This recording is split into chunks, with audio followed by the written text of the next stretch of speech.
Bismillahirrahmanirrahim. Assalamualaikum warahmatullahi wabarakatuh. Sahabat yang beriman, begitu banyak jalan dari Allah Subhanahu wa Ta'ala untuk para hambanya yang senantiasa mematuhi perintah agamanya. Salah satu perintahnya adalah tidak mengambil apapun yang bukan miliknya, karena itu haram hukumnya. Salah satu contohnya adalah mengembalikan barang yang bukan milik kita. Bagi Islam, banyak dosa yang akan dia dapat ketika memakan harta haram. Untuk itu sangat penting untuk menjaga diri dan keluarga agar tidak makan dari yang tidak halal. Sahabat yang beriman, berikut adalah kisah tentang sahabat Rasulullah Sallallahu Alaihi Wasallam yang sangat menjaga dirinya dan keluarganya dari barang haram yang bukan miliknya.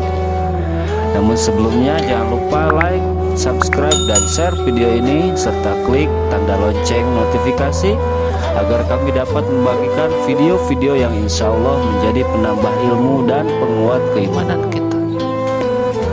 Sahabat yang beriman, kisah ini dinukil dari kitab I'anut Talibin karya Abu Bakar bin Muhammad. Diceritakan pada zaman dahulu ada seorang sahabat Rasul yang bernama Abu Dujana. Abu Dujana adalah orang yang sangat taat kepada agama dan juga Rasulnya. Dia selalu menjalankan ibadah yang dianjurkan oleh agama. Setiap usai menjalankan ibadah salat berjamaah subuh bersama Rasul, Abu Dujana selalu terburu-buru pulang tanpa menunggu pembacaan doa oleh Rasulullah ketika selesai salat. Suatu ketika Rasul mencoba meminta klarifikasi pada Abu Dujana ketika bertemu dengannya. Hai Abu Dujana, apa kamu ini tidak punya permintaan yang perlu kamu sampaikan pada Allah sehingga kamu tidak pernah menungguku selesai berdoa? Kenapa kamu terburu-buru pulang? Ada apa wahai Abu Dujana? Tanya Rasul kepada Abu Dujana. Abu Dujana pun menjawab, ya Rasulullah, saya punya alasan. Apa alasanmu? Coba kamu utarakan. Begini ya Rasul, rumah kami ini berdampingan persis dengan rumah seorang laki-laki.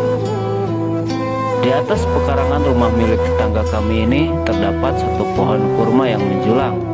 Dahannya menjuntai ke rumah kami. Setiap kali ada angin bertiup di malam hari, kurma-kurma tetanggaku ini saling berjatuhan mendarat di rumah kami. Ya Rasulullah, kami keluarga orang tak punya. Anak-anak pun sering kelaparan karena kurang makan. Saya takut saat anak-anak kami bangun, apapun yang didapat mereka makan. Oleh karena itu setelah selesai salat, saya bergegas segera pulang sebelum anak-anak terbangun dari tidurnya dan memakannya. Lalu kami kumpulkan kurma-kurma milik tetangga kami tersebut berceceran di rumah dan kami kembalikan kepada miliknya. Pernah suatu saat kami pulang terlambat dan saya menemukan anak saya sudah terlanjur memakan kurma hasil temuannya. Dan mata kepala saya sendiri menyaksikan hal tersebut.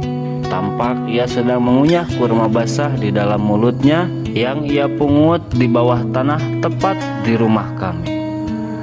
Mengetahui itu, saya pun memasukkan jari-jari tangan ke mulut anak itu dan lalu mengeluarkan apa yang ada di mulut anak tersebut.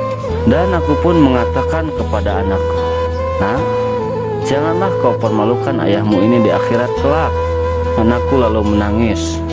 Kedua pasang kelopak matanya mengalirkan air karena sangat kelaparan. Aku pun berkata kembali kepada anakku, "Hingga nyawamu lepas pun, aku tidak akan rela meninggalkan harta haram dalam perutmu. Seluruh isi perut yang haram akan aku keluarkan dan akan aku kembalikan bersama kurma-kurma yang lain kepada pemiliknya yang berhak." Setelah menceritakan hal tersebut kepada Rasul, Pandangan Rasul pun sontak berkaca-kaca. Lalu butiran air mata mulianya mulai berderai begitu saja. Rasul pun kemudian mencoba mencari tahu siapa sebenarnya pemilik pohon kurma yang dimaksud oleh Abu Dujana. Sahabat Rasul yang lain pun kemudian menjelaskan bahwa pohon kurma tersebut adalah milik seorang laki-laki yang munafik. Tanpa basa-basi, Rasul pun memanggil pemilik pohon kurma tersebut untuk bertemu. Setelah bertemu dengan pemilik pohon, Rasul pun mengatakan, "Bisakah aku minta kamu menjual pohon kurma yang kau miliki itu? Aku akan membelinya dengan 10 kali lipat dari pohon kurma itu sendiri." Pohonnya terbuat dari batu zamrud berwarna biru, disirami dengan emas merah, tangkainya dari mutiara putih, dan di situ tersedia bidadari-bidadari cantik jelita sesuai dengan hitungan buah kurma yang ada. Begitu tawa Rasul kepada orang tersebut. Lalu pria yang dikenal sebagai orang munafik ini menjawab, "Saya tak pernah berdagang dengan memakai sistem jatuh tempo. Saya tidak mau menjual apapun kecuali dengan uang kontan dan tidak pakai janji kapan-kapan." Lalu tiba-tiba Abu Bakar As-Siddiq radhiyallahu anhu datang.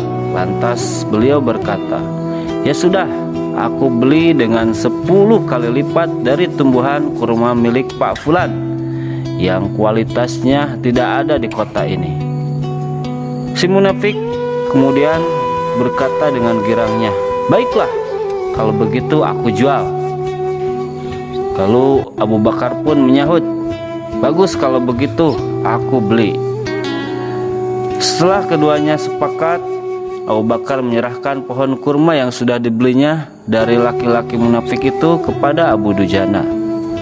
Kemudian Rasulullah Shallallahu Alaihi Wasallam bersabda, "Hai Abu Bakar, aku yang akan menanggung gantinya untukmu."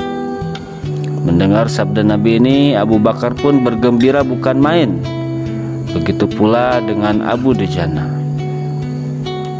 Setelah pohon kurmanya dibeli oleh Abu Bakar, si laki-laki munafik ini pun pulang dengan berjalan mendatangi istrinya, lalu mengisahkan kisah yang baru saja terjadi.